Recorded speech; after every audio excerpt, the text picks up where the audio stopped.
I'll start by watering my soil.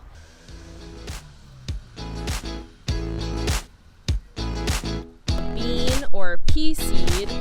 In a couple of days, when your peas sprout 1 inch deep and grow its own roots, cover up the soil. They'll look like these, fruit or vegetables like sweet potatoes or pumpkin. Keep on growing.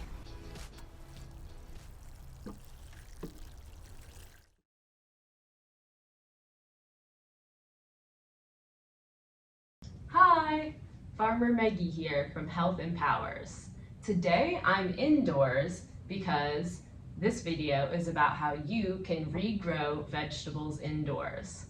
Did you know that sometimes after you eat a vegetable, you can regrow the scraps into a new plant? Today I'm going to show you how.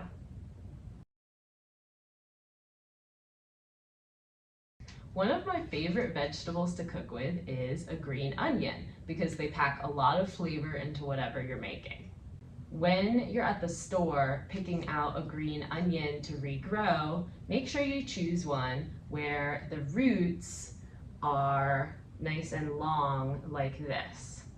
So I'm going to cut the green stem up until about 1 inch before the roots at the bottom. And I can cut this part into small pieces to use on top of tacos or stir fry or to cook into any sort of recipe.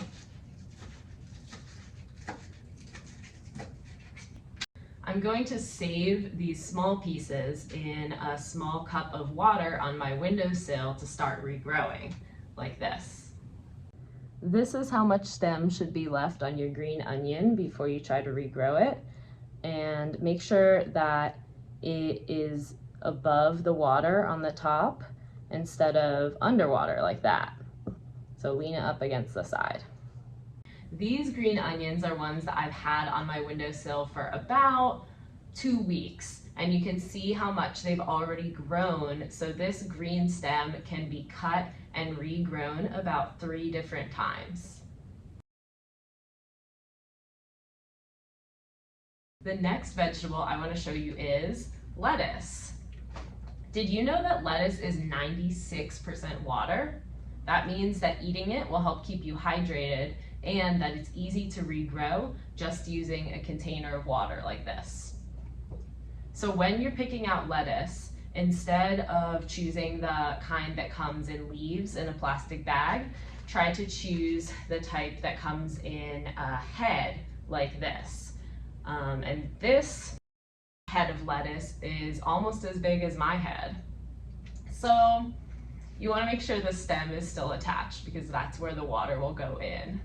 The type of lettuce I have today is romaine, but you can do this with any type of head-shaped lettuce. So basically, I'm going to cut off the leaves and now I have this piece which has still some stem on it. I'll peel off a few of the leaves around the outside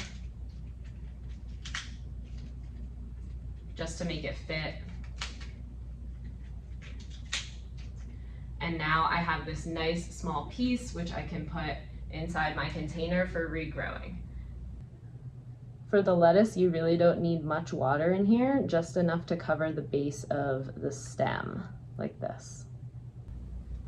In a couple of weeks, new leaves are going to start growing from the center of this lettuce, and I'll have enough to make myself a new salad.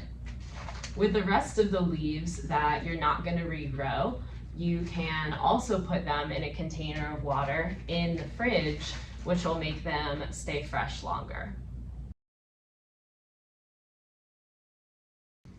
So now it's been a week that I've been keeping my lettuce plant on my windowsill and replacing the water every single day. And you can see that it's actually started to grow some new leaves up top here, right in the center.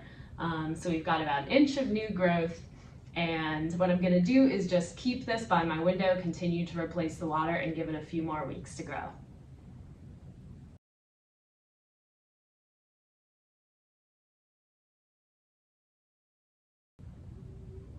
I have one final tip for you today. If you want to save your veggie scraps and use them again, but you can't regrow them, just put them into a baggie in your freezer. When the baggie is full, you can ask an adult to help you boil some water and add the veggie scraps into the water. It's going to make a vegetable soup broth, and it only takes about 10 minutes of boiling the vegetable scraps to get all those delicious flavors out into the water.